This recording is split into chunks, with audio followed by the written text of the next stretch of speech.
Par endroits, les routes d'Entraigues ce matin ressemblent encore à des petites rivières.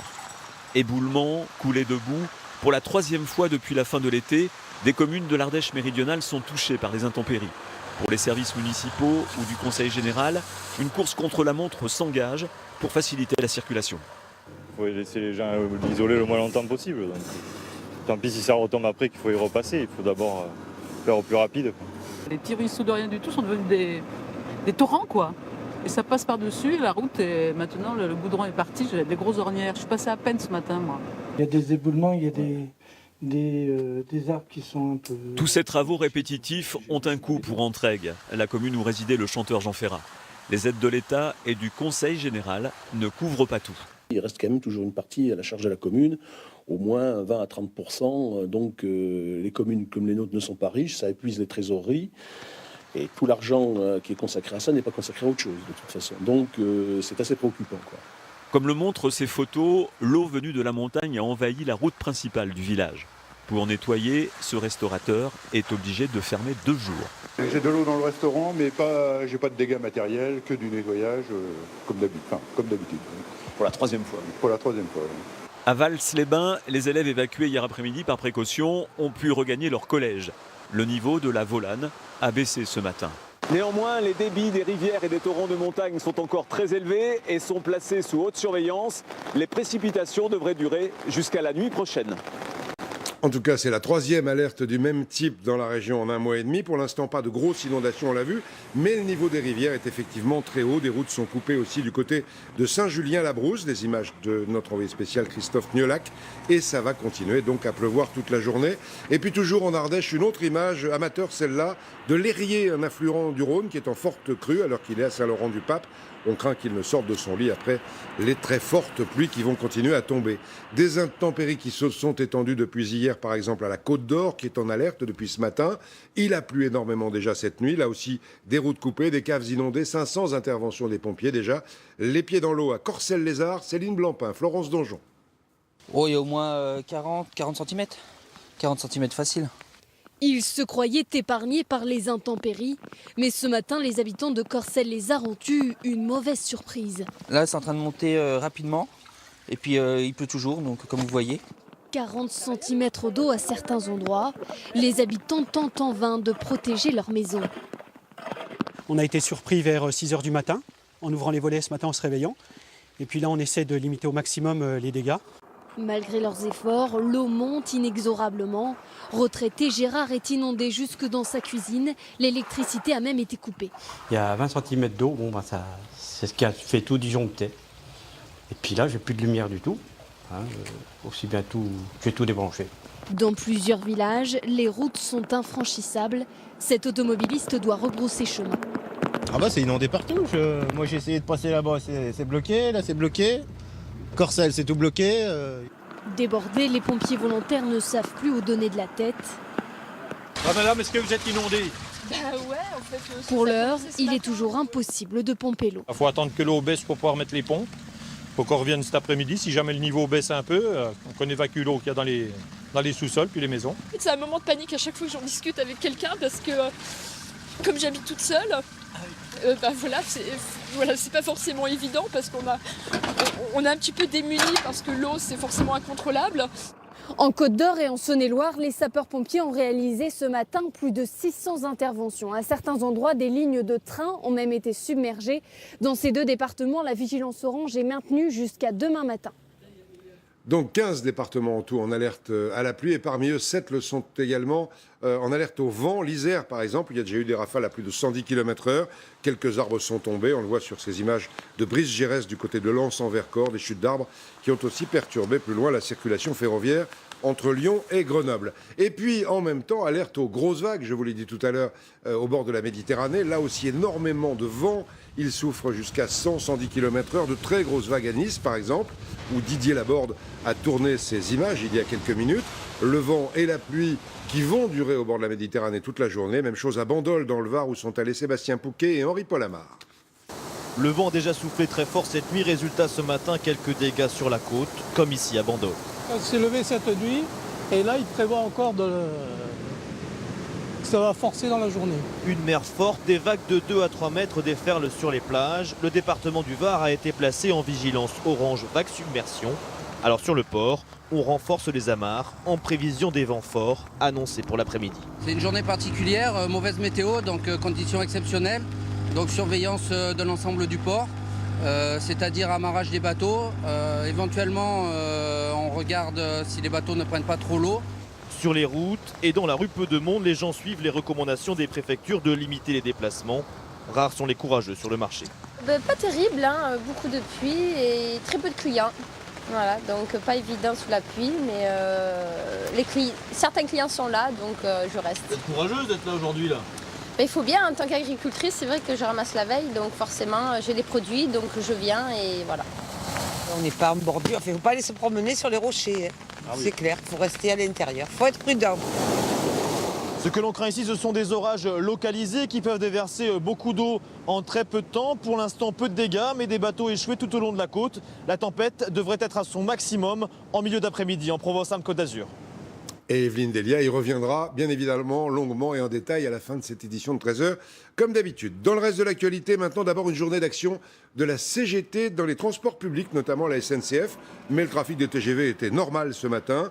Très peu de perturbations en fait, sauf peut-être sur les liaisons régionales du côté de Bordeaux, vers Toulouse, Marseille ainsi que vers Nantes. Même chose entre Orléans et Paris, un train sur 2 là-bas. Ailleurs, trafic normal. Un sérieux coup de semonce de l'Europe au budget de la France. La Commission européenne estime que le déficit de 4,5% en 2015 va encore s'aggraver en 2016 à 4,7%. Ce serait le plus gros déficit de toute la zone euro. La France s'était pourtant engagée à le réduire en 2016 à 3,8%, mais l'Europe n'y croit pas.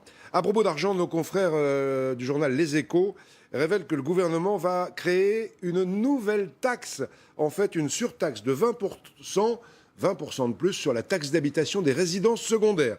Ça ne sera pas partout, autour d'une trentaine de villes jugées tendues, je cite, pour le logement. Parmi elles, il y a des grandes villes, mais aussi Bayonne, Menton, Arcachon, Bastia ou Ajaccio. Il y a beaucoup de résidences secondaires. À Ajaccio, nos deux Marion Galland et Fiamma.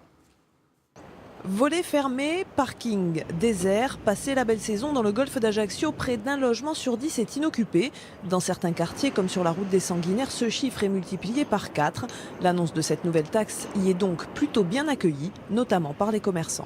L'hiver, c'est vrai que c'est beaucoup plus calme parce que les gens viennent ici 6 mois l'été et repartent après sur le continent. Peut-être que nous, on travaillerait plus aussi. Il y aurait peut-être des petits commerces qui s'ouvriraient à l'année, alors que là, il y en a uniquement saisonniers. Bon, il n'y a même pas une boulangerie, un tabac, parce que on ne peut pas survivre en hiver, c'est pas possible. Tous les biens hors résidence principale seraient concernés par cet impôt qui s'élèvera à 20% de la taxe d'habitation. Dans les rues d'Ajaccio, on reste cependant partagé sur son efficacité. Je suis entièrement d'accord. Je dirais même que je suis très favorable. Afin de donner la possibilité aux Corses aux Corses et non-Corses résidant en Corse de pouvoir se loger plus facilement. Là pour le moment, il faut déjà avoir les moyens pour entretenir le patrimoine. Si en plus de ça il est surtaxé, les gens vont s'en débarrasser. Voilà, c'est pour ça que je suis contre. Cette taxe devrait rapporter près de 150 millions d'euros aux communes concernées. Si toutefois elles veulent l'appliquer, car la mesure ne sera pas obligatoire, ce sont les maires qui décideront ou non de sa mise en place. Pour l'instant, ça n'est qu'un projet du gouvernement. Il avait déjà été lancé et aussitôt abandonné en 2012. Le but étant d'inciter les gens à louer ou à vendre leur résidence secondaire. Encore faudrait-il des acheteurs. Et ça nous amène à la politique avec l'événement de la semaine.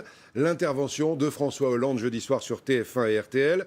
Un bilan important à faire exactement au milieu de son mandat. Qu'est-ce que les Français auraient envie de lui dire? On a commencé hier avec les commerçants et les petites entreprises. Deuxième étape aujourd'hui. Les retraités, que souhaiteraient-ils dire au président à Argentan dans l'Orne? Axel Cariou, Xavier Toby.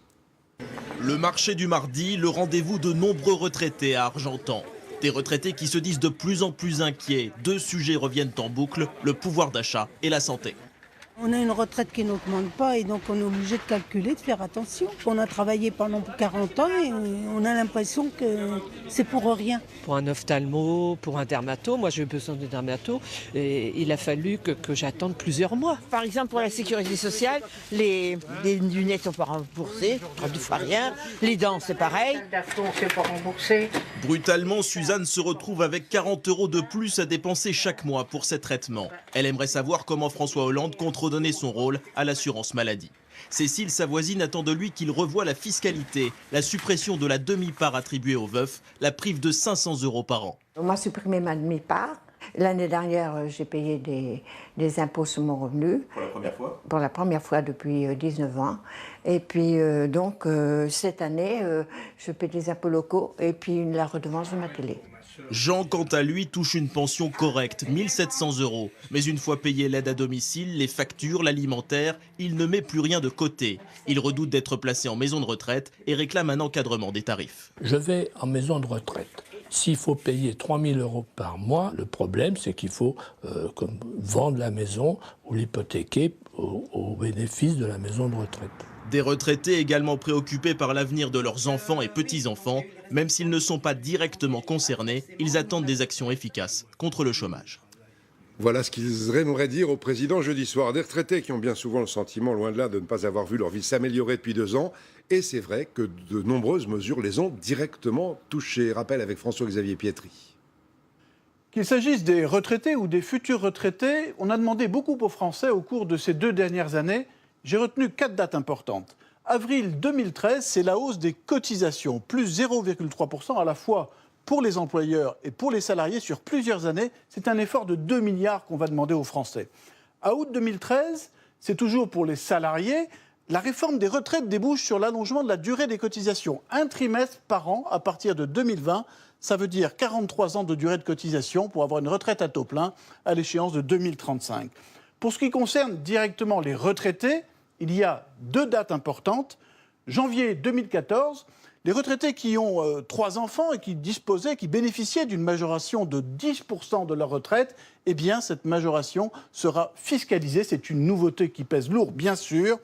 Et puis avril 2014, Manuel Valls décide de reporter et même de geler la hausse des pensions de retraite. Alors, normalement, les petites pensions devaient être épargnées, en dessous de 1 200 € par mois. Ce ne sera pas le cas parce que l'inflation est trop basse en France.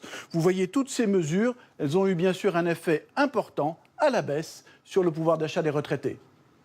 Et demain, 3e étape, nous continuerons avec ce que le monde rural souhaiterait dire au président de la République jeudi soir. Et on verra aussi comment le pouvoir d'achat a évolué depuis 2 ans. Mais à propos des retraites, sachez qu'Alain Juppé se dit aujourd'hui favorable à une retraite à 65 ans s'il était élu président de la République en 2017. La politique encore avec la réforme territoriale qui fait toujours autant de vagues. 4 projets déjà depuis le mois de juin. Le Sénat propose maintenant de passer à 15 régions. L'Assemblée en rediscutera dans 15 jours. On va peut-être revenir à 13. Vous voyez, cette carte, celle-là, c'est celle qui a été proposée par le Sénat. Et dans cette carte, l'Alsace est toute seule. Elle veut y rester, elle veut plus que jamais garder son identité. Et pour le dire, des femmes, vous le voyez sur ces images, ont même remis leur coiffe traditionnelle à Strasbourg. Jacques Boivin, Laurence Claude-Pierre. Avec des silhouettes que l'on croyait réservées au folklore, ces Alsaciennes militent pour une Alsace unie et seule. Les Femen ont leur poitrine, elles ont leur coiffe et surtout très peur de l'inconnu qu'on leur promet. En fait, que l'Alsace soit noyée dans une grande masse avec plein de départements de la Lorraine et la Champagne-Ardenne et peur de perdre cette identité culturelle qu'on a, toutes nos richesses qu'on a dans cette région.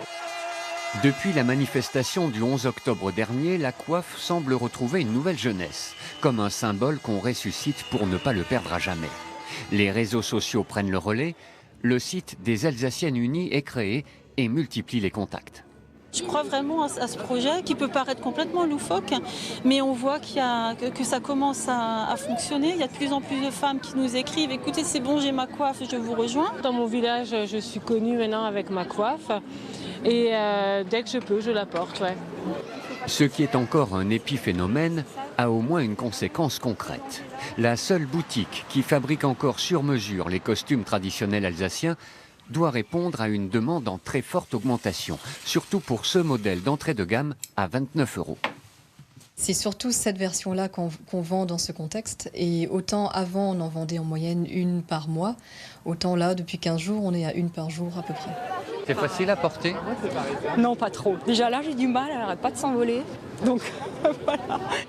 La Bretagne a ses bonnets rouges, l'Alsace a ses coiffes noires. Pas sûr qu'elles aient le même poids. En tout cas, la guerre des cartes continue. 13 régions ou 15 régions, dont l'Alsace, l'Assemblée nationale devra trancher. Et on n'a pas fini d'en parler.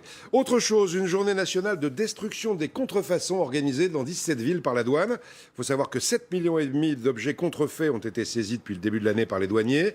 On en passe 1 million.